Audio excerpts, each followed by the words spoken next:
అందరికీ నమస్తే. Welcome to TR TV. నేను మీ తిరుపతి.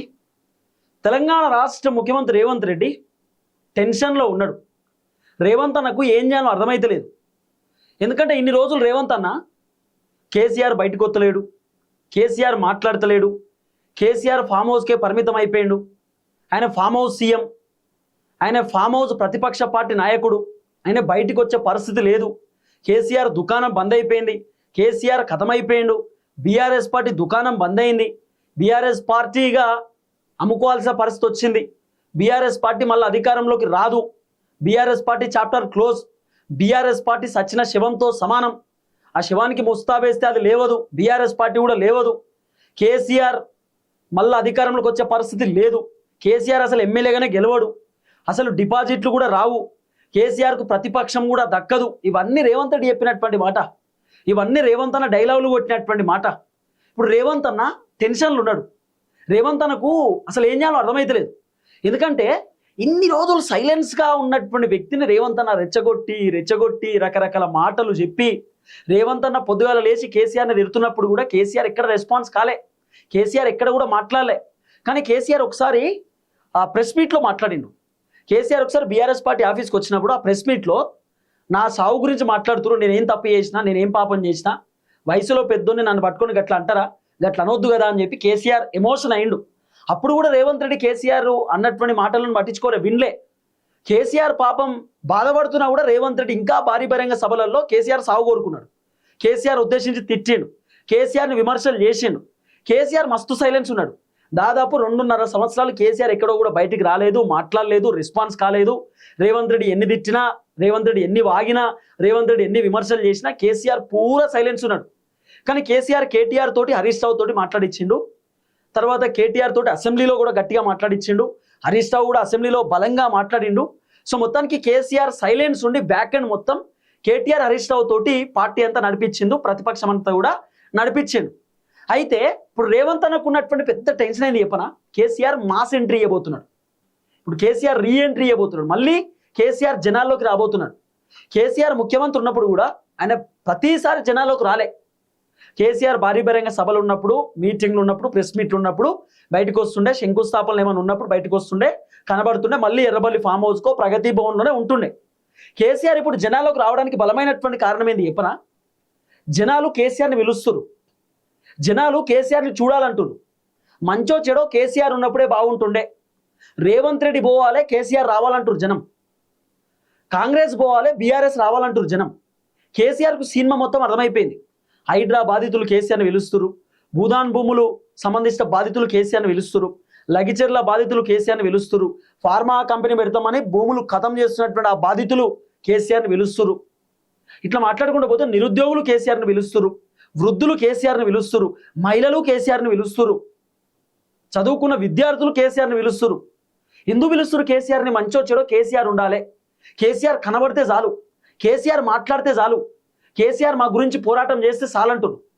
కేసీఆర్ కూడా మొత్తం కథ అంతా అర్థమైపోయి ఇక మంచో చెడో జనాల్లోకి పోవాలని డిసైడ్ అయిపోయాడు.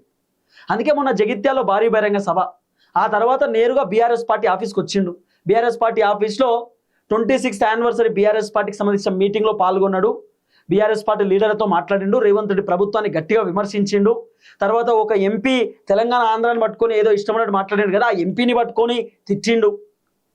ఇప్పుడు కేసీఆర్ ప్రజల్లోకి బలంగా తిరగబోతున్నాడు. ఇప్పుడు మళ్ళా వరంగల్లో భారీ బహిరంగ సభ, రైతు సభ అని కేసీఆర్ పెడుతున్నాడు. ఆ తర్వాత 33 జిల్లాలలో కేసీఆర్ భారీ బహిరంగ సభ పెట్టబోతున్నాడు. ఆ తర్వాత కేటీఆర్ పాదయాత్ర చేయబోతున్నాడు, హరీష్ రావు నియోజకవర్గాల పర్యటన చేయబోతున్నాడు. కేసీఆర్ జిల్లాలలో మీటింగ్ పెడతాడు, హరీష్ రావు నియోజకవర్గాలలో పర్యటన చేస్తాడు, కేటీఆర్ మాత్రం పాదయాత్ర చేస్తాడు. అంటే ఒక షెడ్యూల్ ఫిక్స్ చేసి పెట్టిండు కేసీఆర్. ఇదంతా రేవంత్ అన్నకు అయోమయం అనిపిస్తుంది, ఏం చేయాలో అర్థమైతలేదు. కేసీఆర్ ఏమో భారీ బహిరంగ సభలు, కేటీఆర్ పాదయాత్ర, హరీష్ రావు నియోజకవర్గాలలో పర్యటన. అసలు ఏంది, వీళ్ళు ఏం చేద్దాం అనుకుంటారు, వీళ్ళ వర్షన్ ఏంది? ఇన్ని రోజులు సైలెన్స్ ఉన్నటువంటి కేసీఆర్ సడన్గా బయటికి ఎందుకు వస్తుండు, రీఎంట్రీ ఎందుకు ఇస్తుండు, జనాల్లో తిరుగుతుండేంది? ఇదంతా రేవంత్ అన్నకు అర్థమైతలేదు. ఇప్పుడు అసలు కేసీఆర్ బయటికి రావడానికి కారణమే రేవంత్ రెడ్డి. కేసీఆర్ ఓపికతోటి ఇంటికాడ కూర్చున్నాడు, ఆయన పని ఆయన చేసుకుంటున్నాడు. రేవంత్ అన్న పొద్దుగాల లేచి నీకు దమ్ముంటే అసెంబ్లీకి రా, నీకు దమ్ముంటే బయటికి రా, నీకు ఎమ్మెల్యే నువ్వు ఉండి అర్హత లేదు, నీకు జీతం పైసలు దండగా, నీ కారు దండగా, నీకు పెట్రోల్ దండగా, నీకు ఫోన్ బిల్లు దండగా, ప్రభుత్వం నుండి నీకు రావాల్సిన జీతాలు కూడా కడియేస్తాం, ఇవన్నీ రేవంత్ అన్న మాట్లాడిండు. ఎవరికన్నా బాధ అనిపిస్తుంది కదా, కోపం ఉంటుంది కదా. కేసీఆర్ చూసిండు. ఇక మనం పులి బయటకు వచ్చింది అంటాం చూసిరా, సింహం బయటకు వచ్చింది. పులి సింహం బయటకు వచ్చి మరి ఒక్కసారి గర్జించిందంటే, గాండ్రించిందంటే ఖచ్చితంగా యుద్ధం చేయక ఆగదన్నట్టు ఇప్పుడు కేసీఆర్ గర్జించి బయటకు వస్తున్నాడు. ఇక యుద్ధమే. ఇన్ని రోజులు సైలెన్స్ ఎందుకున్నాడు తెలుసా కేసీఆర్? కాంగ్రెస్ అధికారంలోకి వచ్చి 2 సంవత్సరాలు అవుతుంది కదా, టైం ఇద్దాం, మనం కూడా గవర్నమెంట్ వచ్చినప్పుడు అంత ఫాస్ట్గా పనులు ఏం చేయలేదు కదా, కొంత టైం పట్టింది సెటిలైట్ కావడానికి. సరే, రేవంత్ రెడ్డి కూడా కొత్త ముఖ్యమంత్రి, కొత్త మంత్రులు, కొత్త ఎమ్మెల్యేలు, వాళ్ళు కూడా సెటిలైట్ కావడానికి టైం పడుతుంది. మళ్ళీ తెలంగాణ సాధించుకున్న తర్వాత కాంగ్రెస్ ఫస్ట్ టైం అధికారంలోకి వచ్చింది కాబట్టి వాళ్ళకు కూడా టైం పడుతుంది. సరే కానీ అని చెప్పి కేసీఆర్ ఓపిక పట్టిండు. కేసీఆర్ సైలెన్స్ ఉన్నాడు. లేకపోతే 2 సంవత్సరాల కంటే ముందే కేసీఆర్ బయటకు వచ్చి ఏది పడుతుంది మాట్లాడింది అనుకో, కాంగ్రెస్ వాళ్ళు ఏమంటారు, అవుతలేదా గప్పుడే బయటకు వచ్చి మాట్లాడుతున్నావు, మేము అధికారంలోకి వచ్చి 2 సంవత్సరాలు కూడా అవుతలేదు, మేము పని చేయాలంటే టైం పడుతుంది, మాకు టైం ఇవ్వవా అని చెప్పి ఖచ్చితంగా కేసీఆర్ని తిడతారు కదా. అందుకే కేసీఆర్ మస్తు సైలెన్స్ ఉన్నాడు. ఆ తర్వాత కేసీఆర్ దగ్గర ప్రజా సమస్యలు ఒక్కొక్కటి పోతున్నాయి. చాలా మంది కేసీఆర్ దగ్గర పోయి బీఆర్ఎస్ పార్టీ లీడర్లు, సార్ హైదరాబాదితులు మిమ్మల్ని పిలుస్తారు, మీతో మాట్లాడాలంటారు, మిమ్మల్ని కలవాలంటారు, మంచో చెడో మాకు కేసీఆర్ సార్ కావాలంటారు. రైతులు కూడా మాకు రైతు బంధు వస్తలేదు, రుణమాఫీ కాలేదు, రైతులకు పెన్షన్లు వస్తలేవు, రైతులకు యూరియా భత్తాలు కూడా దిక్కులేదు, సో రైతులు ఇబ్బంది పడుతున్నారు, బాధపడుతున్నారు, మంచో చెడో కేసీఆర్ కావాలంటారు. కాబట్టి ఈ టైంకి మీరు ఖచ్చితంగా బయటికి రావాలి, లేకపోతే ఇబ్బంది అయ్యేటట్టుంది, మీరు జనాల్లో ఉండాల్సిందే. లేకపోతే రేవంత్ రెడ్డి ఏదో ఆగమాగం చేసేటట్టున్నాడు, రేవంత్ రెడ్డి అంతా ఘోరమైన పరిస్థితి ఉంది, మీరు రావాలి సార్ అని చెప్పి బీఆర్ఎస్ పార్టీ లీడర్లు కూడా కేసీఆర్ చెప్పినట్టు. ఇక కేసీఆర్ సిద్ధమైపోయాడు. ఈ యుద్ధానికి కేసీఆర్ సిద్ధమైంది. మొత్తానికి కేసీఆర్ ఇప్పుడు జనాల్లోకి రావడానికి రెడీ అవుతున్నాడు. జనాల్లోకి వచ్చి జనాల్లో తిరగడానికి సిద్ధమైంది. 33 జిల్లాలలో కేసీఆర్ భారీ బహిరంగ సభ పెడతారట. ఇప్పుడు రేవంత్ రెడ్డికి బాధ ఏంది చెప్పనా, ఈ సభలలో కేసీఆర్ ఏం మాట్లాడతాడు, కేసీఆర్ ఏం చెప్పబోతున్నాడు? ఇప్పుడు కేసీఆర్ మొన్న జగిత్యాల సభలో ఏం చెప్పిండు విన్నారు కదా, రేవంత్ రెడ్డి ప్రభుత్వాన్ని హైడ్రాన్ వీక్ పారేస్తా, రైతులకు ఎందుకు రైతు బంధు వస్తలేదు, మేము ఉన్నప్పుడు ఎట్లా వస్తుండే ఇప్పుడు ఎందుకు వస్తలేదు, రైతుల గిట్టుబాటు ధరకు ఎందుకు కొంటలేరు, వడ్లు మేము ఉన్నప్పుడు కొనేది కదా, ఇది మోటార్లకు మీటర్లు ఎందుకు పెడుతురు, మేము ఉన్నప్పుడు పెట్టనీయలే, ఇలా రోడ్లు వేయలే, స్కూల్ కట్టలే, కాలేజీ కట్టలే, 3 లక్షల కోట్లు అప్పు చేసిన రేవంత్ రెడ్డి ఎట్లయినాయి, దుబారా ఖర్చు ఎందుకు చేస్తురు, ఈ ప్రభుత్వం రియల్ ఎస్టేట్ చేస్తుంది, ఈ ప్రభుత్వం ఆగమాగం ఉంది. కేసీఆర్ చెప్పిన మాట. ఇంతకంటే రెట్టింపు ఉత్సాహంతో కేసీఆర్ మాట్లాడే కార్యక్రమం చేయవచ్చు నియోజకవర్గాలలో, జిల్లాలలో. జగిత్యాల సభ జస్ట్ షాంపిల్, ఏదో చూపించండి అంటే గిట్లుంటుంది సభ, కేసీఆర్ గిట్ల బయటకు వస్తుండు, గిట్లా మాట్లాడతాడని చెప్పి జస్ట్ ఒక షాంపిల్గా అంతే, కేసీఆర్ ఇట్లా మాట్లాడతాడని చెప్పడానికి. ఇంకా ముందు పెద్ద కథ ఉందట. ముందు పెద్ద కథ ఏంది చెప్పనా, జిల్లాలలో పర్యటన చేస్తాడు కదా, ఖమ్మం జిల్లాకు పోతాడు కేసీఆర్. ఖమ్మం జిల్లాలో మంత్రుల బండారం బయట పెడతారట. ఆ భూదాన్ భూములు 60 ఎకరాలు ఎవరి పేరు మీద పోయినాయి, ఎవరికి ఇచ్చిరు, ఆ భూదాన్ భూములలో ఉన్నటువంటి పేదవాళ్ళని రోడ్డు మీద ఎందుకు వేసిరు, ఆ భూమి ప్రభుత్వం ఏం చేయబోతుంది, కాంగ్రెస్ పార్టీ మంత్రులు ఎంత సంపాదించుకున్నారు, కాంగ్రెస్ పార్టీ మంత్రుల కాంట్రాక్ట్లు ఏంది, కాంగ్రెస్ పార్టీ మంత్రులు ఎంత కమిషన్ తీసుకుంటారు, ఎంత అవినీతికి పాల్పడి, ఎంత అక్రమాలు చేసిరు, ఎంత దందాలు చేసిరు, ఎంత దోపిడీ చేసిరు అనేది KCR pin to pin with report జిల్లాలలో మాట్లాడడానికి సిద్ధంగా ఉన్నాడు అనేది వినబడుతున్న చర్చ. మంత్రులు ఎంత కాంట్రాక్ట్ తీసుకుర్రు, ఏం జరిగింది, ఏం కథ అనేది కేసీఆర్ పిన్ టు పిన్ చెప్పబోతుండట. తర్వాత కాంగ్రెస్ అధికారంలోకి వచ్చి దాదాపు 200 సంవత్సరాలు 3,47,000 కోట్ల రూపాయలు అప్పు చేసిరు. ఈ అప్పన్ని ఎటు పోయినాయి, ఈ అప్పు దేనికోసం ఖర్చు పెట్టారు, ఈ అప్పు ఏడేడ పోయినాయి, ఇవన్నీ కూడా కేసీఆర్ పిన్ టు పిన్ జనాలకు చెప్పబోతుండట. అట్లనే కేసీఆర్ ఇప్పుడు పెట్టబోయేటటువంటి సభ కేవలం ఇది కూడా షాంపిలే, వరంగల్లో రైతు సభ పెడుతున్నాడు. ఆ తర్వాత రేవంత్ రెడ్డి మహిళలకు 6 గ్యారెంటీలు, 2,500 తులం బంగారం, కళ్యాణ లక్ష్మి, షాదీ ముబారకు, 0 వడ్డీ రుణాలు, స్కూటీలు ఇస్తాం, సైకిల్ ఇస్తామని చెప్పిండు కదా, బతుకమ్మ చెల్లెలు ఇస్తామని చెప్పిండు కదా. మహిళలకు సంబంధించినటువంటి భారీ బహిరంగ సభ కూడా కేసీఆర్ పెట్టబోతుండట. కేసీఆర్ ముఖ్యమంత్రి ఉన్నప్పుడు మహిళలకు కేసీఆర్ కిట్ వచ్చేది, మహిళలకు కేసీఆర్ బతుకమ్మ చీరలు ఇచ్చేది, మహిళలకు ఏమేమి బెనిఫిట్స్ వచ్చినాయి కేసీఆర్ ప్రభుత్వంలో, ఇప్పుడు రేవంత్ రెడ్డి ప్రభుత్వంలో ఏమేమి వస్తున్నాయి అనేది కేసీఆర్ పిన్ టు పిన్ మహిళలకు కూడా చెప్పబోతుండట. ఆ తర్వాత నిరుద్యోగుల సభ పెడతాడు. ఎన్ని ఉద్యోగాలు కేసీఆర్ హయాంలో వచ్చినాయి, ఎన్ని ఉద్యోగాలు రేవంత్ రెడ్డి ఇచ్చిండు, కేసీఆర్ ఇచ్చినటువంటి నోటిఫికేషన్లను మేమే ఇచ్చినామని చెప్పి రేవంత్ రెడ్డి ఎట్లా చెప్పుకుంటున్నాడు, ఏం కథ అనేది నిరుద్యోగులకు అర్థమయ్యేటట్టు కేసీఆర్ నిరుద్యోగుల సభ కూడా పెడతారట. ఆ తర్వాత వృద్ధుల గురించి, ముసలోళ్ళ గురించి ఒక సభ పెడతారట. వృద్ధులకు 4,000 రూపాయల పెన్షన్ అన్నారు కదా, మరి పెన్షన్ ఎందుకు వస్తలేవు, ఏంది, ఈ పైసలు ఎటుపోయినాయి అనేది వృద్ధులకు కూడా చెప్తారట. అట్లనే ఈ అన్ని భారీ బహిరంగ సభలు ఆల్మోస్ట్ అన్ని. తర్వాత సర్పంచ్లతో సభ అని చెప్తున్నారు, తర్వాత వేరే మీటింగ్లు అని చెప్తారు. ఇక రకరకాలుగా ఆర్టీసీ ఉద్యోగులతో ఒక మీటింగ్ పెడతారని చెప్తున్నారు. ఇట్లా మాట్లాడుకుంటూ పోతే మస్తుగా మీటింగ్లు పెట్టడానికి కేసీఆర్ రెడీ అయిపోయింది. ఈ మీటింగ్లలో కేసీఆర్ ఏం మాట్లాడతారు, ఎందుకు పెడుతున్నాడు ఇవన్నీ?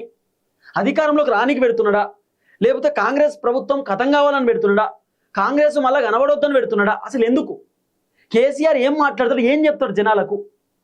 కేసీఆర్ ఓడిపోయిండు. రేవంత్ రెడ్డి ఏమో మీటింగ్లలో కేసీఆర్ ఓడిపోవడానికి కారణం జనాలు బాగా వ్యతిరేకమయ్యారు, కేసీఆర్ అవినీతి చేస్తేనే జనాలు ఓడగొట్టిరని రేవంత్ రెడ్డి చెప్తున్నాడు. మరి రేవంత్ రెడ్డి గురించి కేసీఆర్ ఏం చెప్తాడు?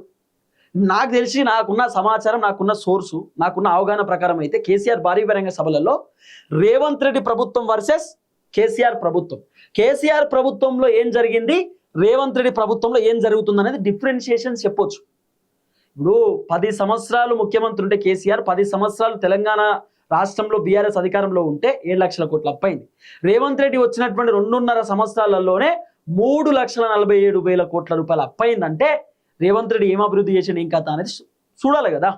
ఇప్పుడు కేసీఆర్ ఏం కట్టకుండా పెట్టాలి, అన్ని కట్టే పెట్టిండు. సెక్రటేరియట్ కట్టిండు, కలెక్టర్ ఆఫీసులు కట్టిండు, దావఖాన్లు కట్టిండు, కాలేజీలు కట్టిండు, స్కూళ్ళు కట్టిండు, రోడ్లు వేసిండు.